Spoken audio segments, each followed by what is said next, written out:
undang dito sa Ginoo kay natagpo ng problema.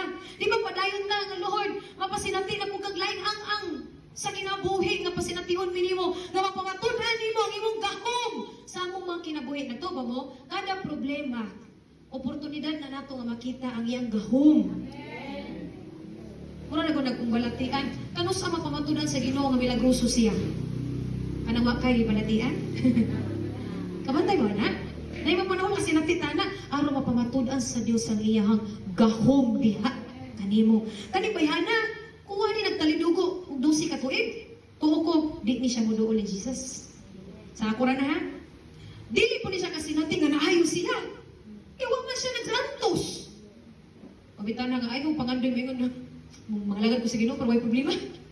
Mangalagad ko sa Ginoo pero wala gyud problema tanan ba. Kanang mga problema ang pagsulay, mao nay testing nato aron masinati nato kung kinsa ning Dios nga atong gialagaran. Amen. Kay sa atong mga kaluyahon ingon ang Biblia igsoon sa Korinto, sa atong kaluyahon igsoon damo ra niyang kusog gahom. In our weakness, ang iyang gahom made perfect. Grabe no? Kaya nga naman, sa atong mga kaluyahon, sa mga problema, sa mga balatian, kita nga na pagtuo sa Ginoo, diha man ta muduol umubutang sa atong pagtuo. Amen? Og siya mapasidunggan ni ana aladaya. Dalaygon atong pangpangan ng Dios igsoon.